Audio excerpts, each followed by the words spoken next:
Assalamualaikum warahmatullahi wabarakatuh. Izin dokter, izin untuk memperkenalkan diri. Nama saya Zaki Syadat Makarim dengan NPM 2108260083. Saya akan membawakan materi mengenai skizofrenia. Nah, apa itu skizofrenia? Skizofrenia ini adalah gangguan mental yang ditandai dengan adanya gejala psikotik seperti halusinasi, waham, kemudian ada ilusi dan delusi. Gangguan psikotik ini sebenarnya belum untuk etiologinya belum ditemukan secara pasti kenapa penyebab dari skizofrenia ini. Namun ada beberapa diatesis seperti stres, di mana faktor stres ini seperti faktor biologis, psikologis dan juga lingkungan pada seseorang. Kemudian ada faktor dari neurotransmitter, yaitu ada dopamin, di mana dopamin ini memiliki apabila terganggu akan menyebabkan gangguan pada neurotransmitter seperti pada mesolimbik dan mesokortikal. Kemudian juga ada norepinefrin, kemudian ada disebabkan pada GABA, kemudian ada serotonin dan ada juga glutamat.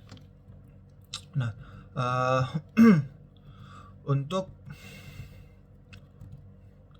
gejala-gejala dari skizofrenia ini yaitu ada gejala positif di mana dia itu terdapat waham, halusinasi dan juga delusi. Kemudian ada gejala negatif seperti afek tumpul, penarikan emosi, rapor yang buruk, sifat pasif, menarik diri dari kehidupan sosial dan gangguan berpikir abstrak.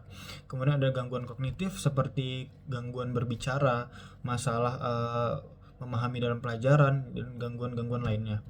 Lalu ada gejala agresi yang bermusuhan seperti terang-terangan menunjukkan sikap bermusuhan, lalu mengejek, melukai secara fisik dan verbal.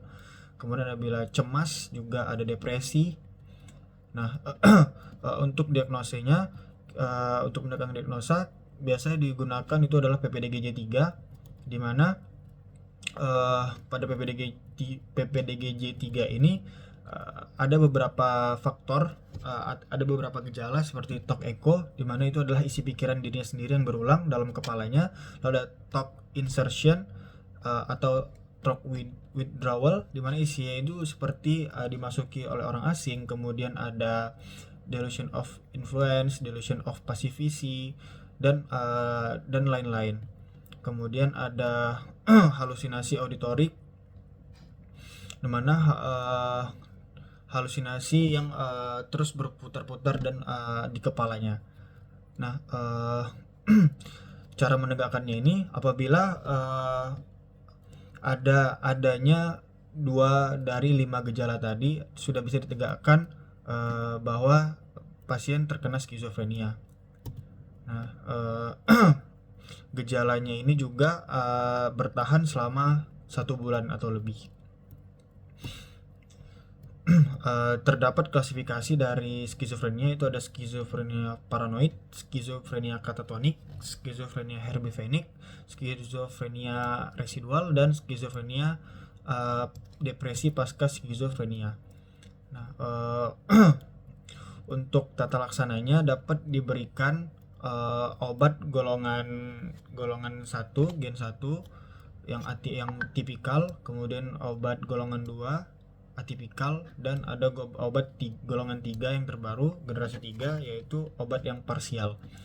Nah, obat-obat ini memiliki dampak buruk atau memiliki efek samping menyesuaikan dengan kondisi pasien. Mungkin hanya ini yang dapat saya sampaikan, dokter. Apabila ada kekurangan saya mohon maaf.